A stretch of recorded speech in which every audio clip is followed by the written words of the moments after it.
Projectile motion. In physics, projectile motion describes the motion of an object that is launched into the air and moves under the influence of gravity alone, with air resistance neglected. In this idealized model, the object follows a parabolic path determined by its initial velocity and the constant acceleration due to gravity. The motion can be decomposed into horizontal and vertical components. The horizontal motion occurs at a constant velocity while the vertical motion experiences uniform acceleration.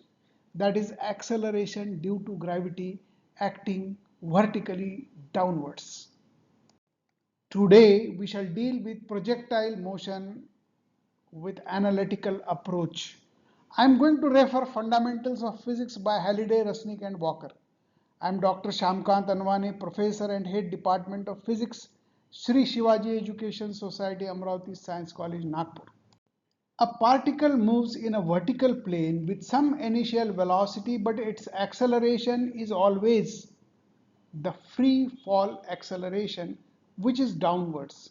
Such a particle is called a projectile, meaning that it is projected or launched, and its motion is called projectile motion. A projectile might be a tennis ball or a baseball in flight, but it is not a duck in flight. Many sports involve the study of projectile motion of a ball. The horizontal and vertical components of the projectile's velocity are independent of each other. I repeat, the horizontal and vertical components of projectile's velocity are independent. Here you can see a red ball freely falling under gravity and the blue ball with x component of velocity and the free fall under gravitation.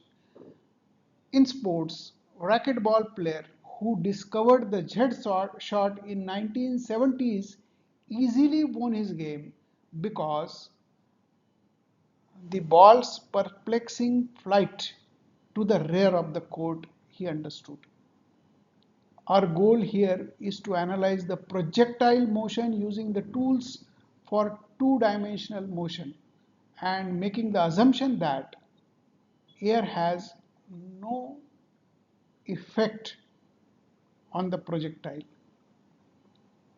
which we shall analyze soon and show up the path followed by the projectile when the air has no effect. The horizontal and vertical component of the projectile is independent of each other. This feature allows us to break up the problem involving two-dimensional motion into two separate, easier one-dimensional problems. One of the horizontal motion with zero acceleration and the one for vertical motion with constant downward acceleration. Here, the two experiments that we have seen in the earlier animation show that horizontal motion and vertical motion, they are independent. I am going to use kinematical equations. We know S is equal to ut plus half at square. The another one is v, final velocity, is equal to u plus at, and v square is equal to u square plus twice as, where s is displacement, u initial velocity, t is time at any time, a is acceleration, again final velocity. Okay. Now for horizontal component, we want to modulate these kinematical equations, and x is equal to ux into t because acceleration is 0 in this case.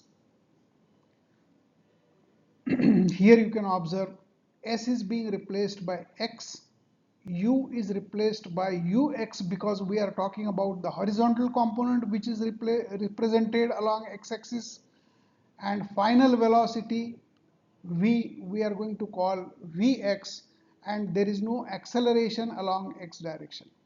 So here we have Vx equal to ux. That is, initial and final velocity is the same because we are not considering air resistance in our discussion, and there is no acceleration along x direction. Here you can observe. Therefore, the velocity will be uniform all through the projectile motion. And obviously Vx square equal to ux square. Here we shall impose kinematical equations for vertical component of motion, and S, that is displacement along vertical, we are representing by y-axis, y coordinate. So S will be replaced by y. Initial velocity in vertical direction will be uy, final velocity Vy, and acceleration due to gravity is downwards. Negative sign indicates it is acting down. So y, instead of s we are writing y. U is replaced by uy, and g a is replaced by minus g. So y is equal to uyt minus gt square. Similarly, final velocity vy is equal to initial velocity uy minus gt. We are not going to use this equation. The third one we are going to use vy square is equal to uy square minus 2gy. So as is gy with a minus sign. Here in this photograph you can observe a jet projecting water in particular angle, and this water flow tracks a parabolic path you can observe.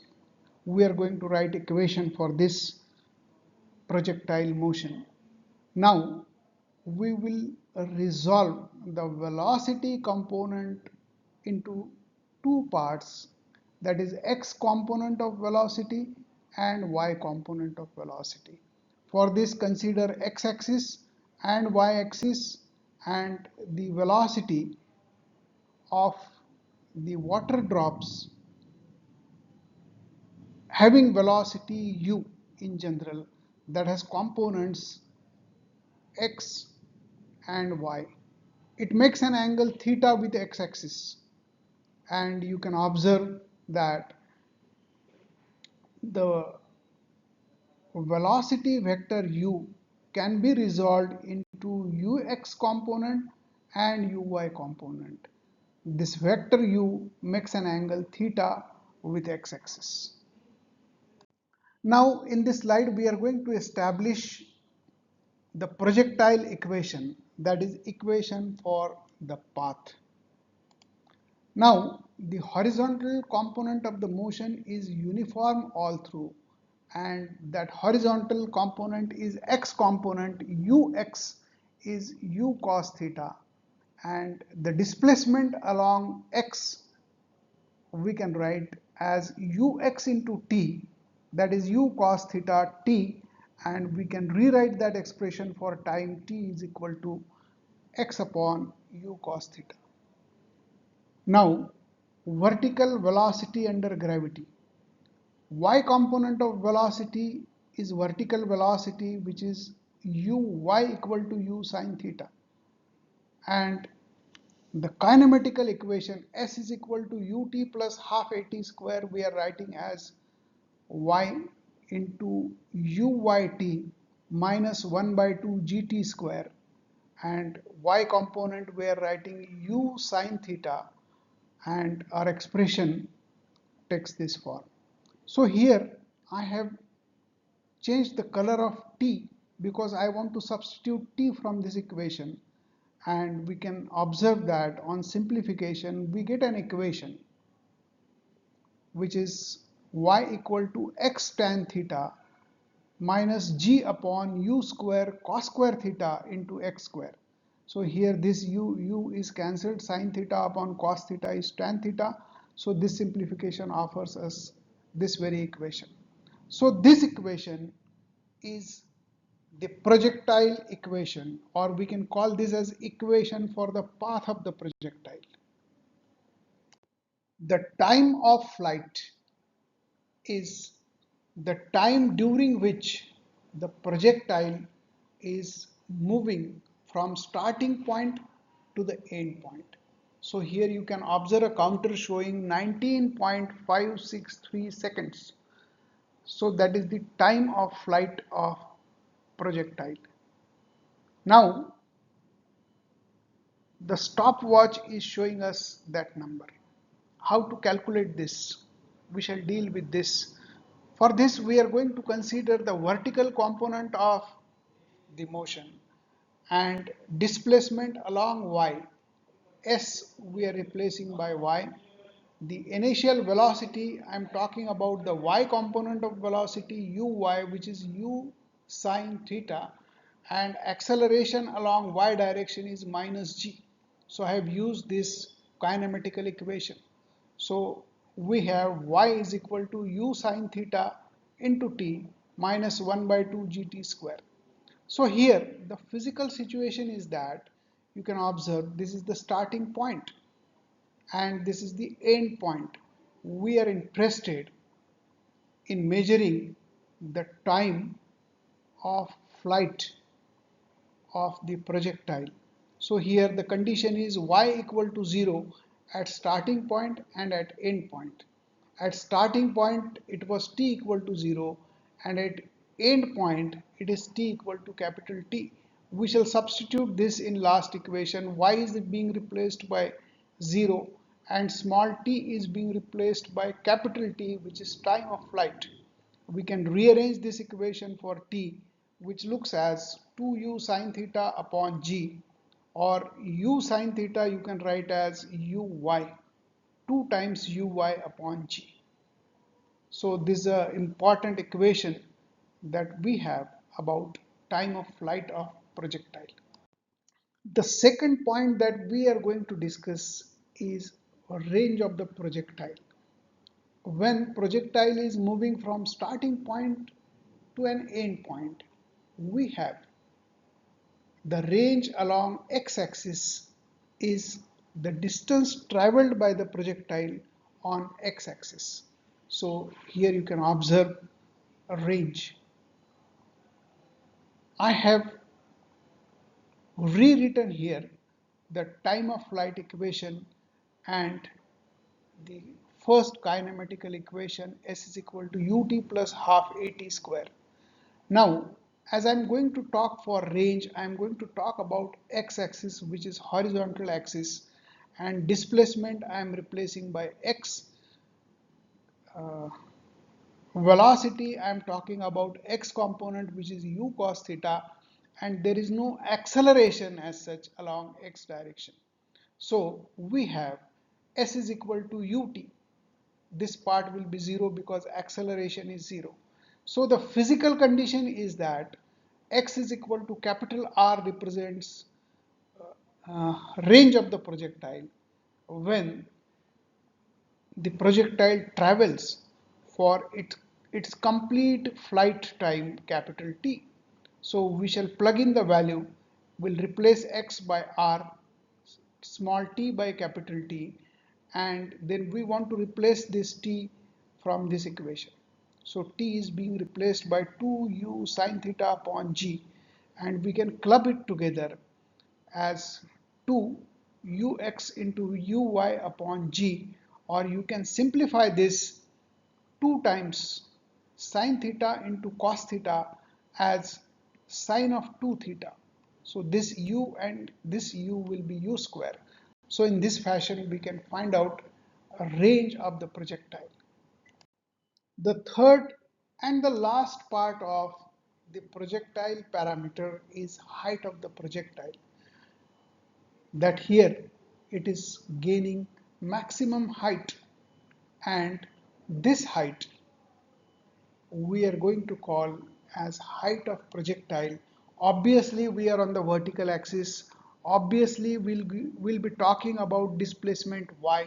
So s we are having y initial velocity, that is y component of velocity, acceleration involved is minus g. Final velocity, that is y component of velocity, which is v sine theta. So the kinematical equation we are using, v square is equal to u square plus twice a bar dot s bar. So obviously it is a into s. So here Vy square is equal to Uy square minus 2Gy. The physical condition here is y is equal to capital H, and at this point y component of velocity is 0. So here I am plugging Vy equal to 0. So our equation becomes Vy being replaced by 0, this y being replaced by capital H, and Uy is u sine theta. So Uy square will be u square sine square theta minus 2gh, and this is how we can calculate height of the projectile. One of the formulas that we can use is u square sine square theta upon 2g or uy square upon 2g. This is one graph I have picked up from Wikipedia, which shows that the time of flight, range, and height of the projectile. The trajectories of the projectile launched at different elevation angles, but the speed of projection is always constant, that is 10 meter per second square in vacuum, and uniform downward gravitation we have considered in this 10 meter per second square. The points that are at 0.05 second interval and length of their tails is linearly proportional to speed. Now I have taken you into a Maple worksheet wherein we are going to talk about two-dimensional projectile motion, restart and with plots. Commands I'm using with plots command is for animation purpose. I'm executing them one by one. Acceleration due to gravity, for simplicity I'm considering 10. Initial velocity is 27.78 meter per second, that is 100 kilometer per hour, and the angle of projection is 78 degrees. Now for this we are rewriting equation 1, equation 2, and we can calculate time of flight, range, and height. Now for animation I have defined a ball to follow equation 1 and equation 2, and here I can roll the animation for you. This animation is going for complete flight, capital T, and here you can observe the animation. Now if you want to be very precise, you can plug in acceleration due to gravity as 9.806 meter per second square. We can retain the speed of 100 kilometer per hour, which is 27.78 meters per second, and I shall plug in the value 45-degree angle of projection. For this I am running the program. You can observe the various parameters and animation also. So when it is projected at 45 degree, the range is 78 meters. Here I want to pass a comment on the range of the projectile. We have derived this equation r is equal to u square sine of 2 theta upon g. Now here sine of 2 theta is a function, and sine function has maxima 1. So sine of 2 theta is equal to 1. If you want to find, it will be for theta equal to 45 degree. So for range to be maximum, which will be u square upon g if thrown at an angle 45 degree. So if you want range to be maximum, it should be thrown at an angle 45 degree with x-axis. So thank you very much for your attention. Of vacuum trajectory of the projectile for different launch angles. Launch speed is same for all angles, that is 50 meter per second, and acceleration due to gravity is 10 meter per second square.